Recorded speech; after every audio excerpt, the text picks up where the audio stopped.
Okay, so I'd like to start off with a personal story which has an element of closure for me. So exactly 15 years ago, I stood on, not exactly this stage, but a stage here at the Weizmann Institute, and I entered a competition of scientific papers for high schoolers. And I looked around at everyone around me, and I saw that they had incredible research done. It was cutting edge, it was innovative, and it was unique. So for my research, I wasn't even the only one that did this research in that lab that entered the competition. And nevertheless, I was able to win the second place of this tournament. And the reason for that was because I had an incredible presentation and I was able to wow the judges into thinking that I am worthy of this result. And the reason I'm telling you this is because also in your career, presentations matter a lot. And they can be the determinant of what mark you receive on your PhD. They can decide whether someone wants to collaborate you after the convention. They can mean that you receive a higher grant eventually for your research. And that is why now that I took those intuitions that I had, and now I'm forming them into a science that you can use in a very clear way. So we're going to divide this lecture into four main topics. We're going to start with talking about the structure and framework of the presentation. Then we'll talk about the content, mainly focusing on what you should focus on. Then the third thing, delivery, and then the work process, or in other words, how do you turn the paper into a PowerPoint and presentation eventually. So starting off with the structure, basically every scientific presentation has a very clear structure. There are elements in it that should appear irrespectively of the length of the presentation or the forum that you're addressing. So here, usually we divide this either into three categories: introduction, which includes then the title, background, questions, and objectives, then the data part, which includes your methods, the results, and eventually the summary, which includes discussion and acknowledgement. Sometimes we have time for Q&A. So this part I'm sure that many of you already know, and this is something that also is a part of your paper. But now, let's talk about the more interesting parts of it. So the first one is when we talk about common talk formats. I'd say that there are roughly two formats that you will need for your career. The first one being a 1-hour presentation, mostly to defend your thesis, and then a 10-minute presentation for convention. Now here you can already see that there is a divide of time that you need to give to each part. But I think that beyond simply giving you the amount of time that you need to use, the interesting thing is the transition between a very long presentation and a short one. So notice that in both types of formats, you would dedicate most of your time for your data. However, when you shorten your talk, you will eventually change the ratio between the parts, meaning that even in a very short presentation, you are going to have a lengthier, in terms of proportion, introduction and summary. This indicates that no matter how short your talk is, these parts are essential, meaning that what changes eventually and what shrinks is the data part, and not the parts which speak in a more human language and are more either the introduction that people should understand, or eventually the results that you got that should wow everyone and then tell them something new about the world. So this is the first interesting thing. The second thing is, when thinking about your structure, is that you need to think about your audience. And here, the question of who your audience is going to determine a lot of what you have to say. So this is going to determine the content, this is going to determine the tone of what you say, this is going to determine even the language that you're going to use. And what I would recommend is that not only do you think about your audience, is that you even write it down. Who they are, like their demographics, and what do they expect from you. So let's say in a presentation that you give in a convention, those can be other scientists that don't really understand the topic, but they understand science. So what you would have to do is you would have to explain it to them using terminology that they understand, but then telling them more about your research. When you are defending your thesis, then you're going to have people who would want to scrutinize what you have to say, meaning that your purpose is not only to tell what your research is about, but also to show that you are a good researcher, to show that you are a master of your domain. And this means that everything in your presentation would go to show this aim. Now, here, even though this might sound dry, it doesn't have to be. So the fact that there are crucial elements that are a part of your structure doesn't mean that this needs to be boring. And here, I would like you to remember that when you are giving a presentation, you are actually telling a story. And you are telling an exciting story. Think about it.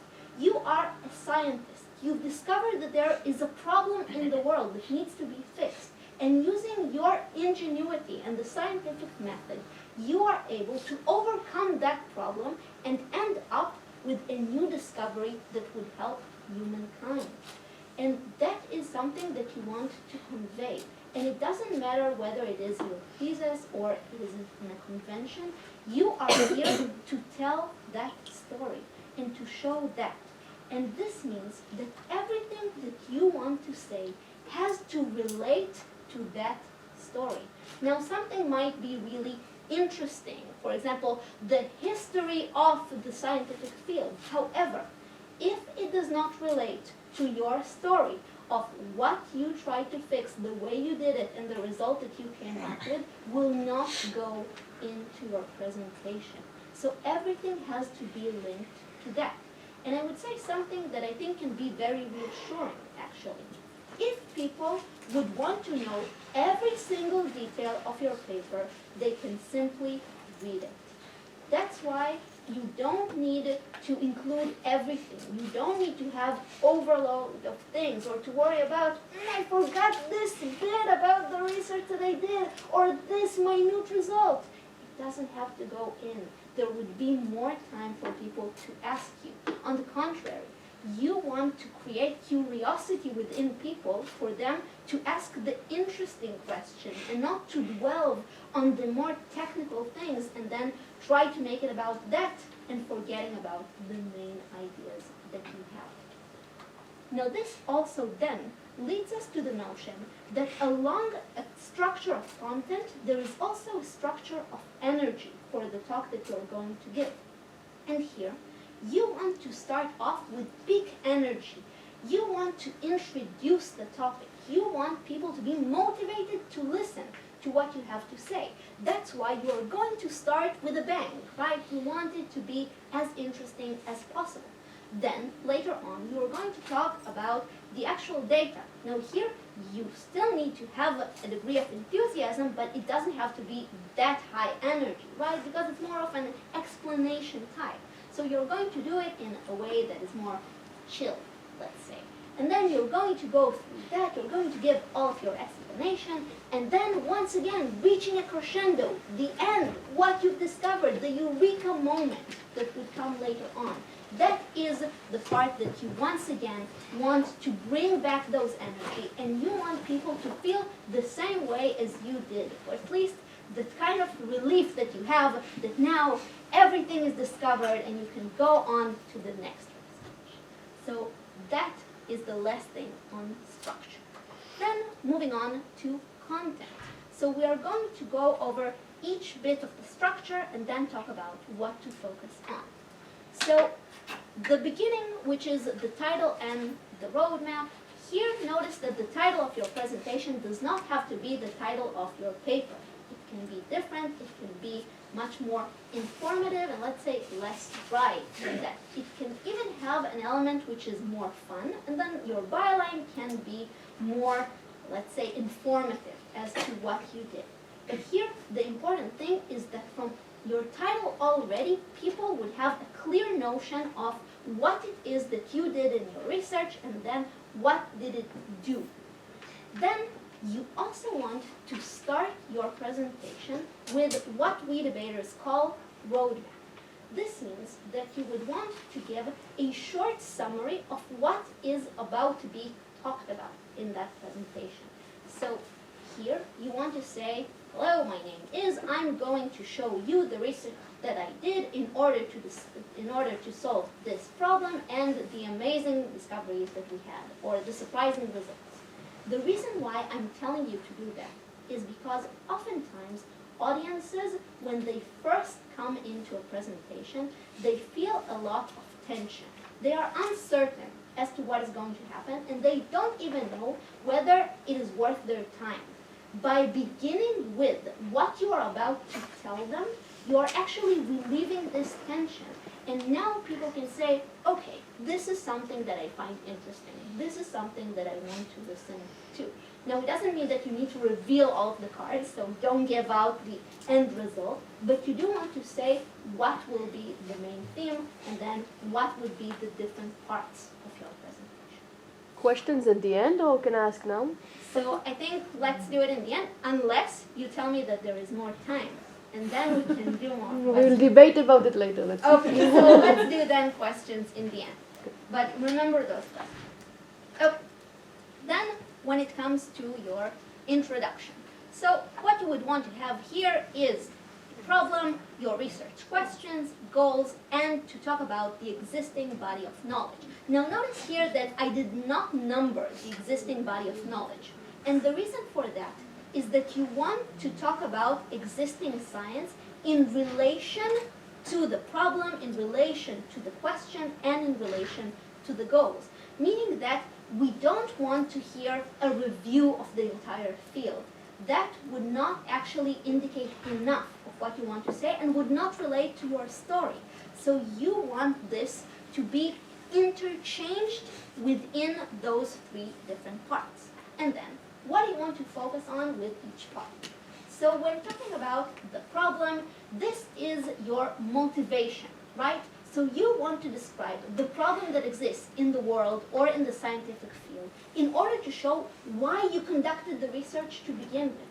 And here, I think it's actually recommended to have impact to that problem, right? You want to show that this problem is serious. If it was a problem that wasn't that big of a deal, why bother, right? So here, obviously, don't lie. Don't say, oh, we were on the brink of World War III, right? But do paint a picture of the problem that existed, and then why we should care, and why this actually set up the stage for your research. Now, moreover, you want this problem to be specific, right? If you would say, the problem is cancer, well, of course, cancer is a problem, right? But your research had to deal with something which is specific.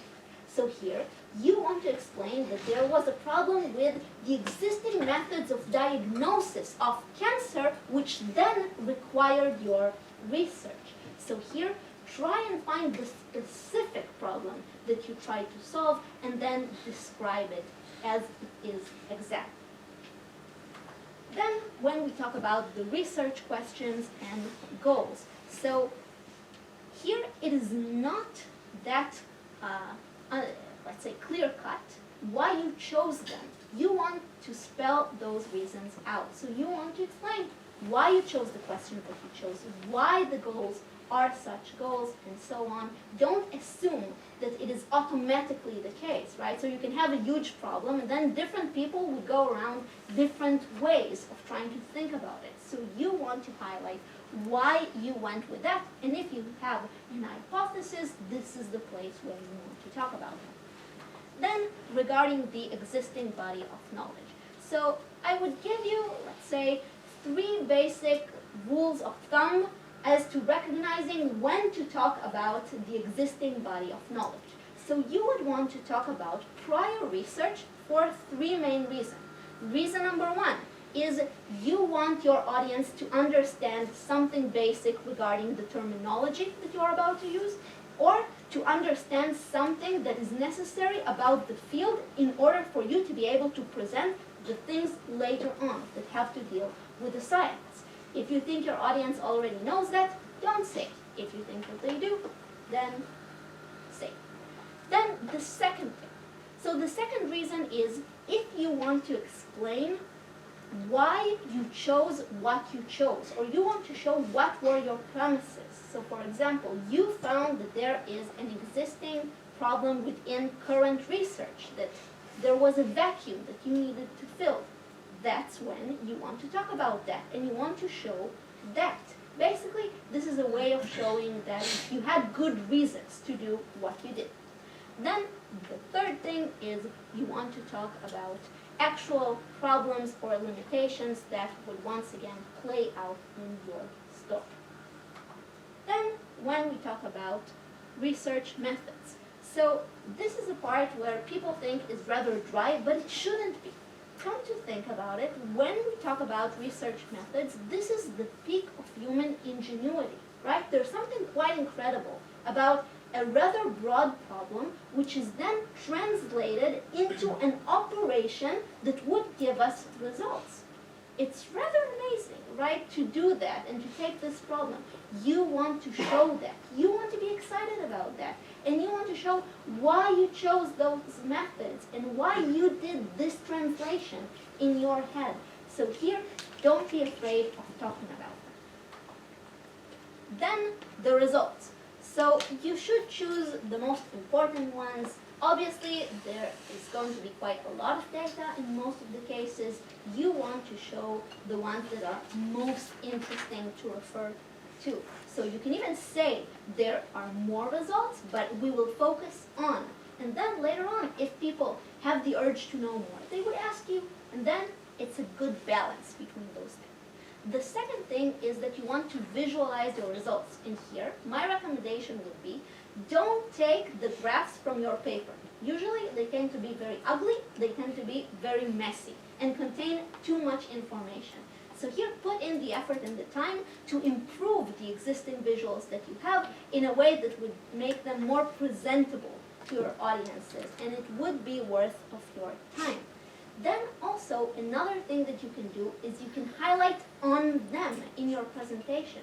So let's say there is a very specific number which is interesting.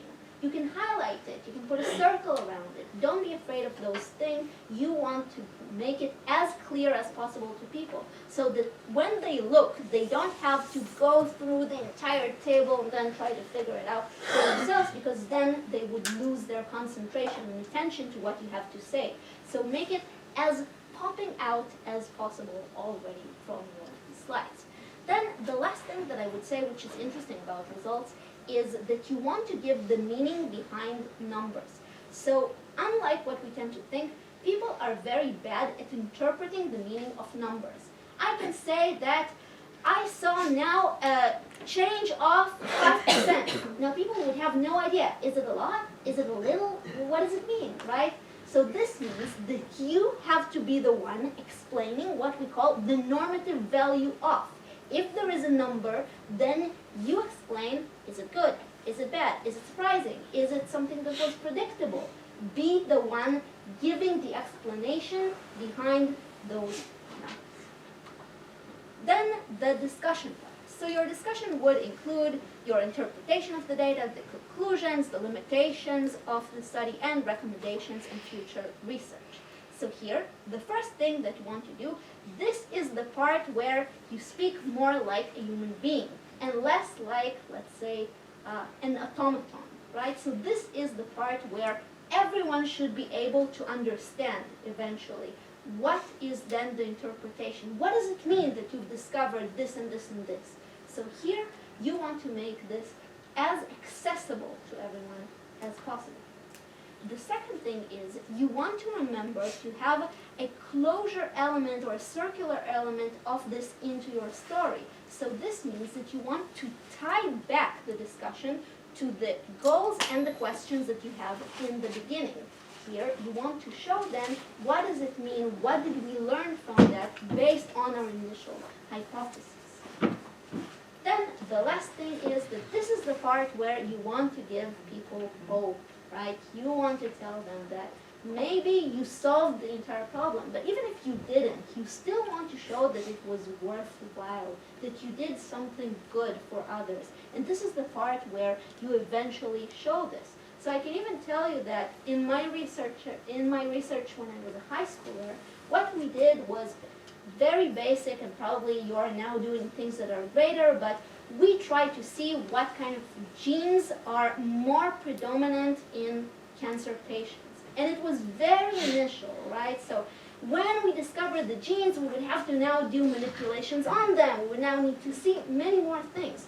But what I was able to do is I was able to show that this is a building block for this future science. That by using those DNA chips, we are going to start this wonderful revolution in treating cancer. And I think that's why people were excited with me. They saw that there is real value in what I did, and there is no reason why you shouldn't do that as well. Then, last part, acknowledgement. Not much to say here, but keep it short. Don't read it out loud. Even if you have a lot of people to thank, just say in a generalized way, I want to thank my lab, and I want to thank all the wonderful people, and then simply show it and go on to the next thing that you have. Then let's talk about the delivery of your presentation. So as already evident from many of the things that I say, you don't have to be afraid of a little drama. So you want to tell the story, and you want to do it in a way which gets people to care, which actually gets them to feel something. And I would say that it doesn't take away from your ability to be seen as a real serious scientist. The fact that you feel something does not mean that you are not rational or not good at what you do. On the contrary, people tend to remember more if there is an emotion attached to that. So if you make them feel optimistic, if you make them excited, there is more of a chance that they would think that what you did is great, and they want to be a part of it. Now, not only that, and you want to be excited, you want to use your voice in order to do that. So while your presentation isn't always the thing that can convey emotions, your voice is the kind of thing that can. So don't be afraid of having, let's say, a dramatical pause. So we tried to think about this and this, and then suddenly we saw, and then you describe it, right? So here you can have emphasis in your voice. You can say something in a volume that is louder. You can have pauses. Use those things. They would really, really help. Then the second thing, which I think is really interesting in terms of delivery, which is not merely the paper, is that there are two other explanation techniques which I think are really great and really make sure that your audience remembers what you have to say. So the first one being the use of metaphors. So they can be verbal, they can be visual, but come to think about it, a lot of great science uses metaphors. For example, the selfish gene. This is a metaphor, right? There is no gene which actually thinks, I'm going to be the one that would outbeat them all, right? So here you are using something that is not 100% accurate. However, this is a tool for people to understand a very complicated concept.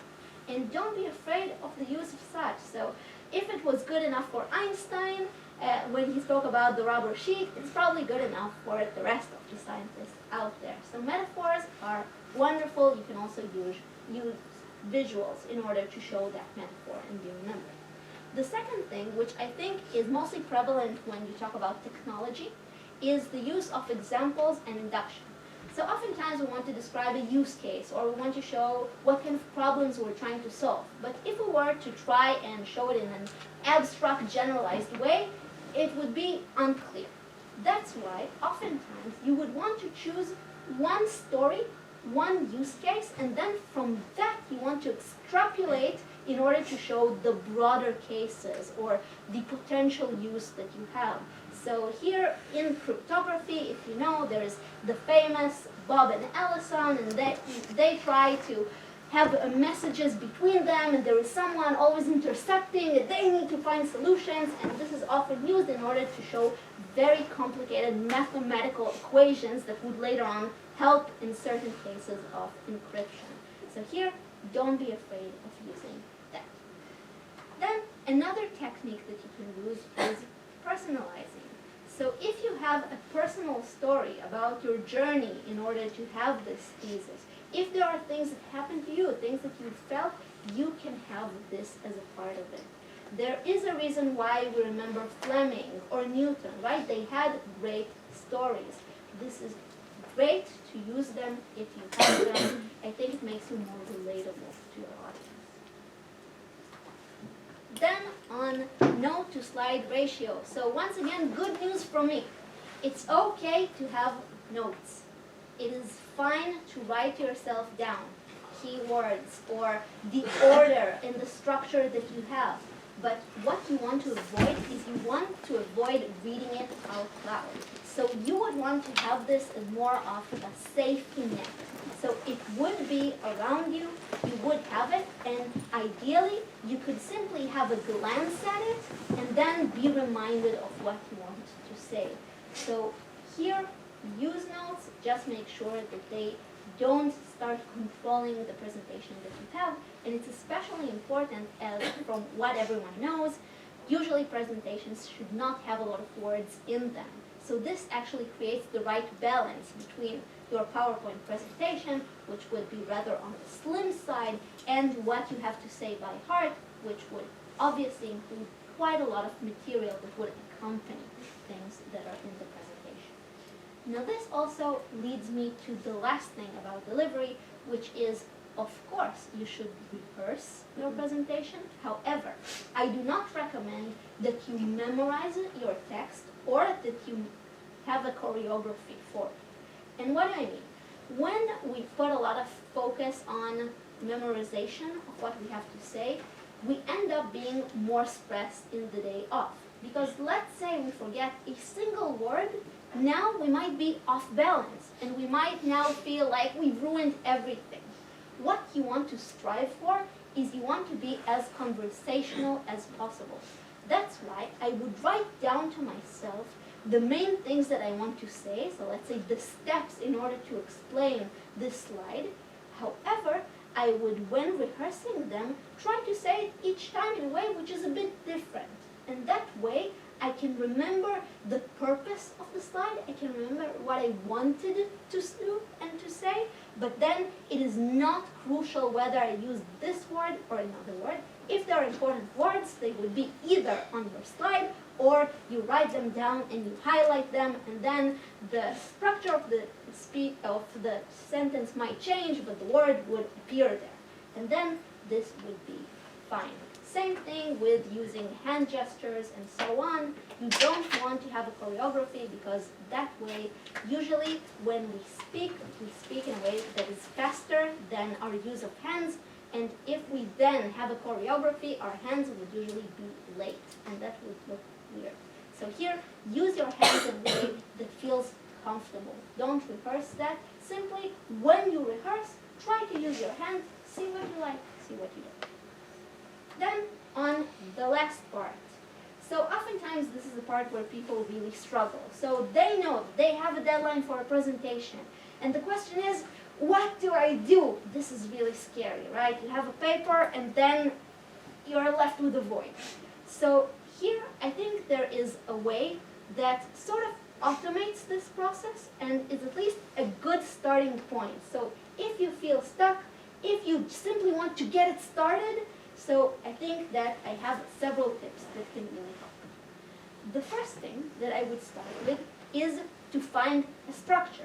Now, once again, good news, you can use the structure that I started my presentation with, right? So the structure of a title, background, questions, then you would have your research methods, then you would have the results, then you would have the conclusions, and then you would have the acknowledgement. Use this, and then create an initial PowerPoint that has a slide for each part with those headlines. This is going to be the basis of the presentation that you are going to give. Now, once you've done this, this is the part where you start to pour information. So here, I'm giving you permission to do copy-paste from your paper. Whatever has to do with that section of the slide, you simply copy into your presentation. This is the part where you don't think about the length of it, you don't think about the details, you simply start putting the pieces of the puzzle where they should be, in the right order, and if they relate to the thing that you're going to say. Now then, After doing all this, you don't need your paper anymore. You go on to the next stage, which is edit like crazy. So after you did this, your presentation looks really messy, really terrible, like a bad Word document. This is the part where you start deleting things that you find that are not relevant, things that are not as interesting as others. This is the part where you move things to your notes. So you see that there are things that might be interesting, but those are things that you want to say by heart, but they shouldn't necessarily appear on the slide because the slide has a main message to contain. Then you want to rewrite things for them to be more accessible to your audience and not to be only in a technical language. And you want to start splitting your slides. So usually this is the part where we understand that, for example, for the results, we want to have 3 different slides with the things that we had. So you are doing this work. Now when doing the editing, of course, you should have your audience in mind. So now you are viewing things from a critical point of view, from what your audience thinks about that. What helps them understand? What then fills the aims of your presentation when minding them? And then, after doing that, you repeat the process. And the reason I'm telling you that is because we often tend to fall in love with the things that we've written, and it's okay. It's something that makes us human. However, a part of doing the presentation is letting go of this initial love that we have and trying to make sure that we get the concrete messages out. So you do that. Then, usually after this part, a story starts emerging, right? So this is where you can try to see, well, how did things play out? This is where you try and think about, how did I feel when doing that? What did I think about that? What parts of the story surprised me? What parts of the stories I felt that are exciting? What was frustrating a bit? And then you want to start thinking about how you can now put on the story into those slides. How do you tell it? What are the important details that would go into that? And of course, you write it down. Then you design. So we don't have enough time to talk about design, but luckily for us, what we are talking about does not exist on the internet that much, but design tips exist in plenty. So here, go online, see tips for good design, and now that you have all the text, it would be easier for you to design than if you were now to go over each slide and think about how to beautify it. Or then you can think about common themes. So what are your dominant colors? What are your dominant visuals? And so on. It's much easier after you are now done with the entire realm of text. Then the last thing is you want to practice. And here, I would recommend that you practice in front of people that simulate your audience. So people that have that amount of knowledge. So oftentimes, if you are talking in a convention, even do it in front of your friends or family. I think it can really give you good tips for what is clear, what isn't clear, and I think it gives you also a good feeling, and that allows you to present with feeling and not in a way in which you feel like, okay, I just need to make time, I just need to go on. So this is on that. And now I think that in the amount of time that was designated, we have concluded our talk. So thank you very much. If you want to be in touch, so you can find me in all of those different platforms, and I would love to hear from you, and best of luck in your presentations.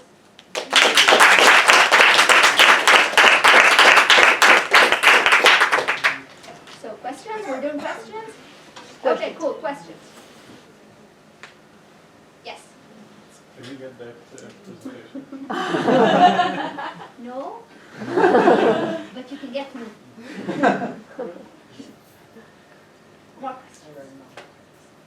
I have a question. Yes. So you said in the beginning to really start strong and to explain how you solve the problem. But the thing is, the research is not always solving a problem.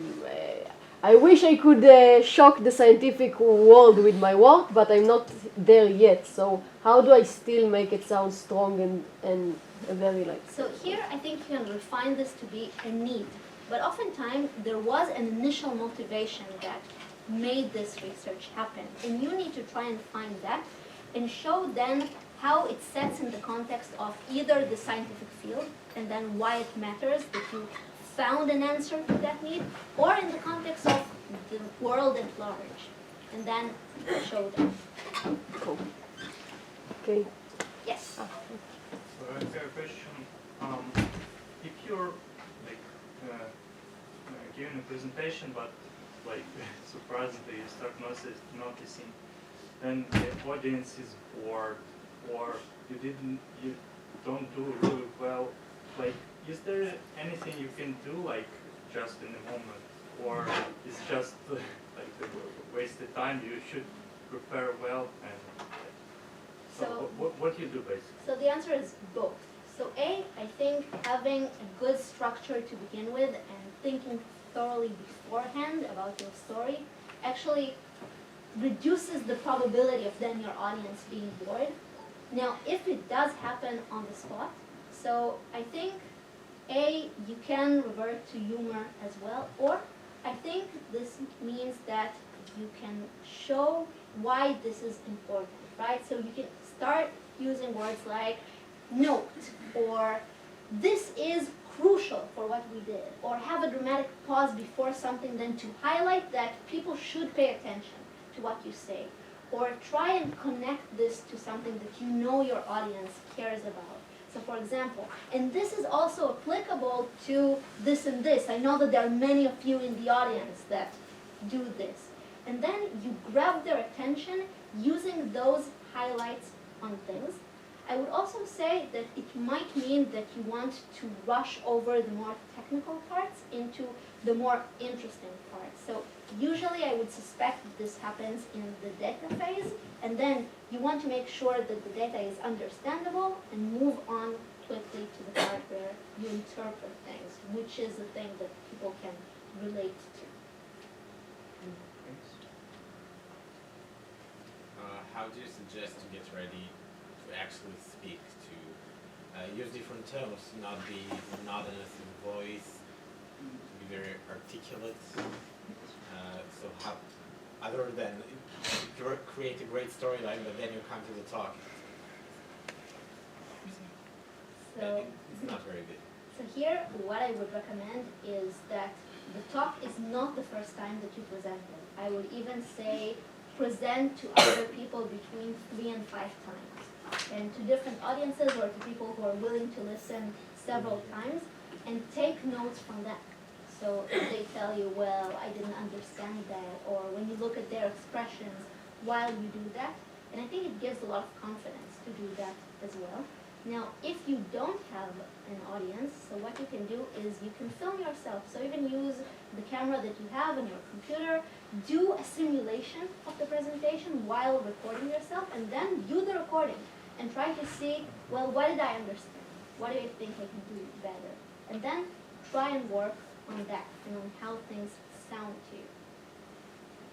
Joining the debate club also That's true. Joining the debate club really, really helps. So I can say that from experience, you usually start with jitterbugs, and eventually you start saying, oh, crowd, I love a crowd. So it really helps. Okay. One last question. Irad, maybe. So sometimes I get to be nervous and terrified in front of the crowded people. So if there is any skill that we can make it better, like talking in front of other people and not be nervous and be confident about myself with some technique skill. Yeah. So if I understand you correctly, then you're talking about the importance of practicing in order to do that, which I agree with. I would also say that it often helps to think about the fact that usually we are afraid of speaking in front of a crowd because we're afraid of other people thinking that we're stupid or we don't understand what we have to say. But from our experience, usually when we sit in the crowd, we don't tend to judge people that much, right? We usually sit and we really try to pay attention. We really try to understand what they have to say. So oftentimes knowing that people are not as judgmental as we tend to think really helps us calm down. And also, and then I also think that something that can help is really taking a deep breath going over your presentation, making sure that you remember everything. So I think that this is a bit like professional drivers, that they go over the course in their head and they know that they understand where to take this turn, where to take that turn, and which part might be tricky. And then going over that gives a lot of a sense of control over what you have to say, and then makes you more ready for presenting. So I think all of these techniques can help. And I would even say that if you are really excited or worried, then you can find something to hold on to and then have the stress interjected into the wood, which then, of course, don't do it in such an aggressive way. Of course, you can stand like this, and then you really press hard on the wood, but it seems like you are being a professional. And also, you can take water with you. And if you feel like there's a moment that you forgot something, or if you get a question and you feel like you need to think about it, you take a sip of water. Now, then people simply think that you're thirsty, but in actuality, this is a time where you think about what you're supposed to do. So I think it's a nice trick that makes it look seamless, but then buys you more time. So, no? Yes? No? No. Okay, so sorry, but I will stick around for after. So if you want to talk more, then I